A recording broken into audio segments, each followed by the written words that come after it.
Hi, I'm Sandra with you again. Welcome back to our channel. Our team from at Wisdom Waves certainly hope that you are enjoying our content.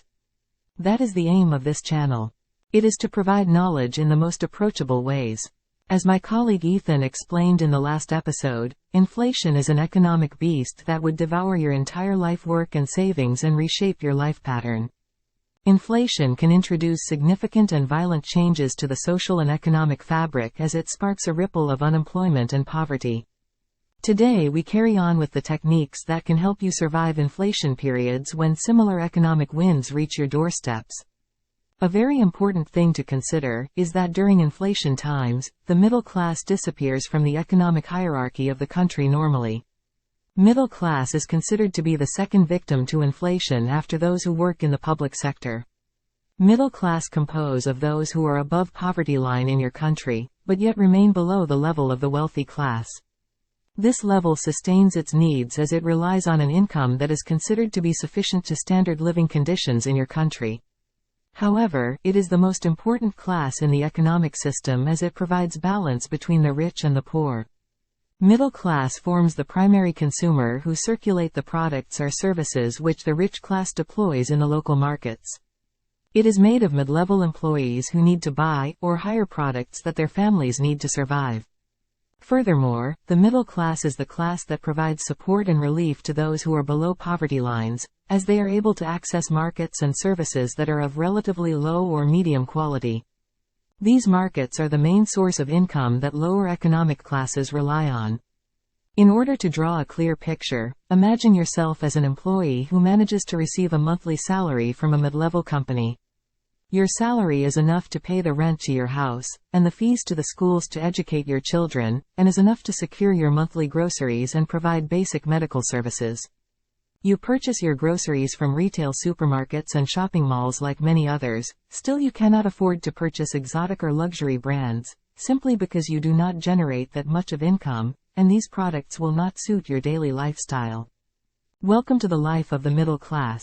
Similarly, in the same example, you develop a strategy where you lower your expenses to a minimum, and figure out how to generate extra income. In this case, welcome to the upper class. The bottom line is that inflation can either turn you poor or rich. Middle class is among the list of victims that the inflation beast target.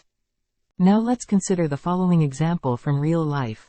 On the 15th of June 2023, the Central Bank of Nigeria announced that the limits imposed on the exchange rate of the local currency, the naira, will be removed, allowing the naira to take its actual price against the US dollar. The national currency held a steady official rate over the past years of around 430 nairas per USD while registering a price of around 700 nairas in the black market. Immediately after the announcement, the price of naira in the black market devaluated by 16%, reaching 860 nairas per US dollar. Forecasts are negative on what is coming next, as prices for products set in naira naturally began to increase. Keep in mind that despite the country is highly rich in oil and gas, and precious stones, over 90 million Nigerians strive every day to secure their basic needs. In this case, how should people prepare themselves for what is coming? How should others in similar countries plan for such hard times?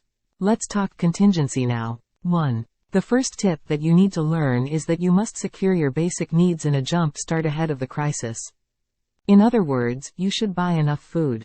You need to sustain your family's need of food for at least 3 months ahead. However, you should not buy any type of food, as you need to remember that expiry dates govern you in the end. Try to secure sufficient stock of long-term or preserved food for at least 3 months ahead. Focus on beans, sardine, other canned products, or bagged products like spaghettis. Basic food package includes rice, flour, sugar, salt and other seeds as well. Don't forget your need for oils. You must know that these types of food are categorized among the highest consumable products, and they will be the first category to witness the rapid rise in prices as long as your currency keeps devaluating. Furthermore, this category normally suffers from scarcity during uncontrolled inflation periods. Consumers suffer from what is called procurement panic, and tend to buy things in bulk for their fear of losing the availability of this item once prices begin to change. So you better gain a head start. As you have successfully established your buffer stock of preserved food needs, your monthly expenditure over food will reduce significantly, as you will spend over purchasing fresh foods and dairy products for your daily consumption, and occasionally replenish your buffer stock rather than purchasing bulk grocery each month. In the worst-case scenario, you will not be worried on how will you be able to feed your family when raw material prices soar up, for you gained an early jump start ahead.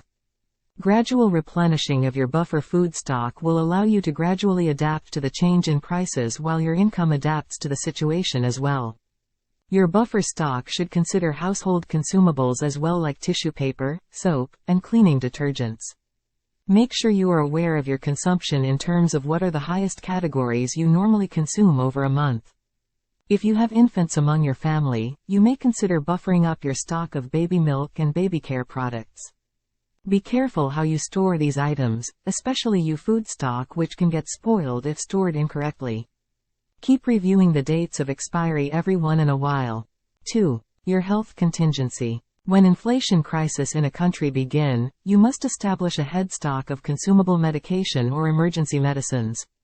Keep in mind that certain medicines, just like food items, that are normally imported from outside can disappear from your country. If you have a chronic condition or you have a diabetic family member, for instance, you need to make sure that you have enough stock ahead in case things go out of control and the medicines begin to disappear from the pharmacies around you.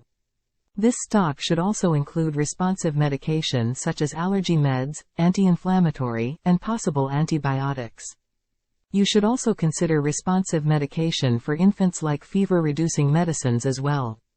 Access to medical services normally decreases during times of inflation, as hospitals tend to reduce cost of services, and doctors seek better income abroad. In summary, when inflation kicks the door in your country, start by establishing a buffer food and medicine stock in order to reduce your costs in a sharp manner for groceries and health services. On the next episode, James will teach you more ways to survive during inflation time, particularly on how to preserve your savings from devaluation. If you found this video useful to you, please share it with your friends so that they can learn as well. And while you're at it, we appreciate if you hit that subscribe button.